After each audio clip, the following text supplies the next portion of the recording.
Hello students, চলে এসেছি তোমাদের সামনে 2026-এ আইসিএসসি বোর্ড এক্সাম দেওয়ার পর এই মুহূর্তে ঠিক যারা ক্লাস 11-এ উঠেছো তাদের জন্য একটা বিশেষ ভিডিও নিয়ে।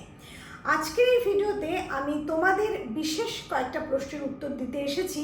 যারা আমার কাছে এই প্রশ্ন নিয়ে হাজির হয়েছো যে ক্লাস 11-এ উঠে তোমরা বিভিন্ন রকম এক্সামের জন্য প্রিপারেশন নিচ্ছ, যেমন জেই অথবা নিট, এই ধরনের এক্সামগুলো তোমাদের দিতে হবে এবং তার মধ্যে থেকে তোমরা কিভাবে বাংলায় ভালো মার্কস করতে পারো বা তার একটা স্পেশাল গাইডলাইন নিয়ে আমি হাজির হয়েছি। আসলে প্রথম যে কথাটা আমি বলবো সেটা হচ্ছে, তোমরা যারা ক্লাস 10 থেকে এই মুহূর্তে 11-এ উঠলে তারা প্রত্যেকে এটা মাথায় রাখবে, ক্লাস 9-10-এ তোমরা যে সিলেবাসটা পেয়েছিলে বাংলার, এখন সেই যে সিলেবাসটা তোমরা পাচ্ছ সেটা কিন্তু আকাশ পাতাল তফাৎ। তোমাদের সংকলিতা বইয়ের যে গদ্য পদ্য তার সাথে এখনকার গদ্য পদ্য কিন্তু কোনো মিল পাবে না, কারণ সেগুলো অনেকটা ডিফিকাল্ট। কিন্তু তোমাদের ভয় দেখাচ্ছি না, ডিফিকাল্ট মানেই যে বাংলাটা প্রচণ্ড কঠিন হয়ে গেল তা কিন্তু মোটেই নয়। সেই গদ্য বা পদ্য কিংবা কোনি উপন্যাস কিংবা মুকুট নাটক, এই প্রত্যেকটা বিষয় তোমরা যদি এক্সপ্লেনেশনটা ভালো করে বুঝে নাও তাহলে কিন্তু বিষয়টা তোমাদের কাছে অনেকটাই সহজ হয়ে যাবে। আর একবার যদি বিষয়টা বুঝে নাও তারপরে তোমরা প্রশ্ন উত্তরটা যেভাবেই তৈরি করো না কেন, তখন কিন্তু তোমাদের কোথাও সমস্যাটা সেভাবে হবে না। এখন যে কথাটা সব থেকে বড়, মানে তোমাদের যে প্রশ্নটা সব থেকে বেশি, সেটা হচ্ছে ক্লাস 9-10-এ তোমরা যতটা সময় বাংলার জন্য দিতে পেরেছিলে, ক্লাস 11-এ উঠে সেই সময়টা তোমরা বাংলার জন্য দিতে পারছো না। কিন্তু তোমাদের আরও একটা বড় সুযোগ কি আছে না, তোমাদের জন্য 2027 থেকে বাংলার সিলেবাসটা কিন্তু রিডিউস করা হয়েছে ইতিমধ্যে। কাউন্সিল থেকে সেই বিশেষ নোটিফিকেশনস কিন্তু আমাদের কাছে চলে এসেছে। এখন এই যে সিলেবাসের ওপর তোমরা দেখছো যে 2027 থেকে বোর্ড এক্সাম হবে, তাহলে 2026-এ এই মুহূর্তে তোমরা যে সিলেবাসটা পাচ্ছ, মানে ক্লাস 11-এ পাচ্ছ, সেটা কিন্তু তোমাদের বোর্ডের সিলেবাস নয়। তাহলে যদি বোর্ডের সিলেবাস এই মুহূর্তে তোমরা না পাও, তাহলে তোমরা যে সিলেবাসটা পাচ্ছ সেটাকে তোমরা একটু সহজ করে নাও। তার উপরে তোমাদের টেনশনের খুব একটা জায়গা নেই। তবে হ্যাঁ, এমন দু একটা স্কুল হয়তো থাকবে যেখানে তোমরা ক্লাস 12টাই ক্লাস 11-এ পড়তে থাকবে, কারণ তোমাদের সিলেবাসে ক্লাস 12টা রাখা হবে, এমনটা কোনো কোনো স্কুলে হতে পারে, কারণ একটু এগিয়ে রাখার জন্য এটা করা হয়। তাদের জন্য আলাদা কথা, তাদের তো পড়তেই হবে। কিন্তু আমি প্রত্যেককে বলবো, ক্লাস 11-এ তোমরা তোমাদের সাবজেক্টগুলো, মানে আদার সাবজেক্টগুলোর উপর বেশি জোর দাও। তোমরা একটু অন্য বিষয়গুলোকে নিজেদের আয়ত্তে বেশি করে আনো, বাংলা নিয়ে এতটা ভেবো না। কিন্তু বাংলায় যে কম মার্কস পাও 11-এ, সেটা কিন্তু আমি কখনোই বলছি না। বাংলার মার্কসটাও তোমরা ভালো রাখবে। কিভাবে রাখবে সেটাই আমি বলছি।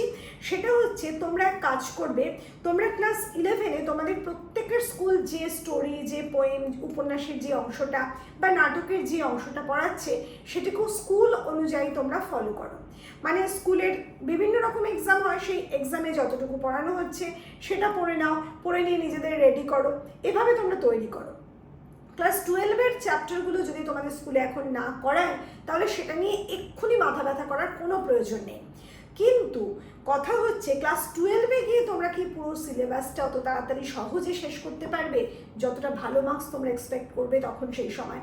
তার মধ্যে অবশ্যই পারবে, যদি তোমরা একটা স্পেশাল স্ট্র্যাটেজি ফলো করো। সেটা কি, তোমরা ক্লাস 11-এ প্রথম থেকেই সেকশন এটাকে নিজেরা তৈরি করে নেবে, যাতে করে ক্লাস 12-এ গিয়ে সেকশন এটা তোমাদের কাছে একটা নতুন প্রেশার না হয়ে যায়। তার জন্য তোমাদের গ্রামার, তোমাদের যে কম্পোজিশন, রচনা এবং কম্প্রিহেনশনের যে পার্ট আছে, সেগুলো তোমরা এখন থেকে একটু দেখতে থাকো। এই যে দেখতে থাকো আমি বলছি, তার মানে কি, তোমাদের গ্রামার নির্দিষ্ট কোনো সিলেবাস নেই, তোমরা আইসিএসসি থেকে জেনে এসেছো। এখনও কিন্তু সেই আইসিএসসির সিলেবাসটাই তোমরা, মানে যেটা আইসিএসসিতে পড়েছো সেগুলোই কিন্তু ক্লাস 12-এ থাকবে। নতুন করে দু একটা চ্যাপ্টার অ্যাড হয়, সেটা আমি পরে অন্যদিন আলোচনা করব। শুধু কথা বলবো, গ্রামারের যে অংশগুলো তোমরা আইসিএসসিতে পেয়েছো সেগুলোই কিন্তু এই ক্লাস 12-এ আবার ভালোভাবে করতে হবে, সেটা তোমরা 11-এ ভালোভাবে প্র্যাকটিস করো। আর ওই যে বললাম নতুন কিছু চ্যাপ্টার ক্লাস 11-এ অ্যাড হয়, যারা আমার গ্রামারের পিডিএফ নোটস পারচেস করছো, আমি কিন্তু 11-এ মানে ক্লাস 10-এর যে সিলেবাসটা রেখেছি সেখানেই কিন্তু ক্লাস 11কে ইনক্লুড করে রেখেছি, 11-12, যাতে করে 11-12-এ গিয়ে তোমাদের প্রেশারটা সেভাবে না নিতে হয়। আর যারা আমার পিডিএফ নোটস নাওনি তারা স্কুল অনুযায়ী ফলো করবে, তোমাদের কী কী চ্যাপ্টার্স করানো হচ্ছে স্কুলে সেখানে কোনো সমস্যা নেই। এছাড়া আমি আমার ভিডিওস পরবর্তীকালে যে আপলোড করবো সেখানে আমি গ্রামার নিয়ে একটা আলোচনা করে দেবো। এবার গ্রামার ছাড়া তোমাদের রচনা, যেগুলো ইম্পর্টেন্ট রচনা যেগুলো হতে পারে, সেই রচনাগুলো তোমরা এখন থেকে প্র্যাকটিস করো। তোমাদের যে কম্প্রিহেনশন পার্ট আছে সেগুলো দু একটা দেখতে থাকো কী ধরনের প্রশ্ন আসে, কারণ আইসিএসসিতে 2 মার্কসের 5টা প্রশ্ন আসে, এখন কিন্তু সেরকম আসে না। এখন তোমাদের এমসিকিউ থাকবে কিছুটা, আর কিছুটা 3 মার্কসের 3টে বড় প্রশ্ন থাকবে। আপাতত আমরা এটা থাকবে বলছি, কারণ এখনো পর্যন্ত নতুন কোনো কোয়েশ্চেন প্যাটার্ন আমাদের কাছে আসেনি কাউন্সিল থেকে। তবে আমার যতদূর ধারণা তোমাদের মানে 2027 থেকেই কিন্তু কোয়েশ্চেন প্যাটার্নে একটা চেঞ্জেস আসবে, কারণ সিলেবাসটা এতটা ছোট, সেখানে ওই একই প্যাটার্নে রাখতে গেলে স্টুডেন্টসরা কিন্তু অনেকটা কম পড়বে, মানে কম পড়তে হবে। সেটা কাউন্সিল অত সুবিধা স্টুডেন্টের জন্য করে দেবে আমার মনে হয় না। দিলে খুবই ভালো, কিন্তু তা না হলে তোমাদের যদি প্যাটার্ন চেঞ্জ হয় তখন তোমাদের আলাদাভাবে ভাবতে হবে। প্রত্যেককে বলবো, তোমরা যারা আমার চ্যানেল দেখছো আজকে বা আগে দেখেছো, আমার চ্যানেলকে জানো, তারা প্রত্যেকে আজ এই মুহূর্তে আমার চ্যানেলকে সাবস্ক্রাইব করে রাখো। শুধু আমার জন্য আমি বলছি না, তোমাদের জন্য বলছি, কারণ তোমাদের যদি কোনো রকম চেঞ্জেস আসে সেটা কিন্তু আমি সঙ্গে সঙ্গে আমার চ্যানেলে আপডেটটা দিয়ে দেবো, এবং তোমাদের সেই অনুযায়ী একটা বিশেষ বিশেষ ভিডিওগুলো দিয়ে তোমাদের কিন্তু সেভাবে তৈরি করে দেবো আমি। কাজে সেই সমস্ত চেঞ্জেস যদি আসে, যদি জানতে হয়, আর আমার নতুন নতুন ভিডিওগুলো যদি তোমাদের নির্দিষ্ট সময় পেতে হয়, তাহলে কিন্তু তোমাদের চ্যানেলটাকে আগে সাবস্ক্রাইব করতে হবে। এই যে তোমরা অনেকেই বলো ক্র্যাশ কোর্সের অ্যানাউন্সমেন্ট হয়ে গেছে, এই যে একটা ডিসকাউন্ট দেওয়া হয়েছে, আমরা পরে জানতে পেরেছি ডিসকাউন্টটা টাইম পেরিয়ে গেছে, আমরা জানতে পারিনি আমাদের দেওয়া হবে, এটা কিন্তু আমার ফল্ট নয়, এটা সম্পূর্ণ তোমাদের ফল্ট। তোমরা আমার সাবস্ক্রিপশনটা রাখো না চ্যানেলের। কাজে আমি প্রত্যেককে বলবো চ্যানেলের সাবস্ক্রিপশনটা রাখো, যাতে নোটিফিকেশানসগুলো সঠিক টাইমে তোমরা পাও। যাই হোক, এবারে আমি যেটা বলবো, এই যে সেকশন এটা তোমরা এখন থেকে প্র্যাকটিস করছো, সেই সাথে সাথে কি করবে, তোমাদের রাইটিং প্র্যাকটিসটা চালিয়ে যাবে। সেটা কিভাবে আমি জানি তোমরা প্রত্যেকে ব্যস্ত, তোমরা সায়েন্সের প্রচুর পড়া তোমাদের এখন পড়তে হচ্ছে, বা কমার্সের পড়াও পড়তে হচ্ছে, কিন্তু প্র্যাকটিসের জন্য তোমাদের কি করতে হবে, তোমরা প্রতিদিন নয়, সপ্তাহে অন্তত 2টো দিন বেছে নেবে, যেদিন বাংলার একটা ডিকটেশন নেবে, বাড়ির বড়দের কাউকে বলবে ডিকটেট করতে, এবং তোমরা সেটা না দেখে লিখবে। এরপরে সেটা মেলাবে, সেখান থেকে ভুলগুলো আবার ঠিকঠাক করে আর একবার প্র্যাকটিস করে নেবে। এভাবে তোমরা নিজেদের রাইটিংটা প্র্যাকটিসের মধ্যে রাখবে, এবং এই যে প্র্যাকটিসটা করছো এটা নির্দিষ্ট সময়ের মধ্যে করবে, তাতে হ্যান্ডরাইটিংয়ের স্পিডটাও ঠিক থাকবে। আর স্পেলিংয়ের জন্য তোমরা সেই চ্যাপ্টারগুলো থেকে ডিকটেশন নেবে যে চ্যাপ্টারগুলো বোর্ডে আছে, অর্থাৎ ক্লাস 12-এর যে চ্যাপ্টারগুলো, সেই চ্যাপ্টারগুলোর উপর ডিকটেশন নেবে। সেটা গদ্য হোক, পদ্য হোক, অথবা তোমাদের যে উপন্যাস কিংবা নাটক, যেখান থেকে খুশি তোমরা নিতে পারো, কোথাও কোনো সমস্যা নেই।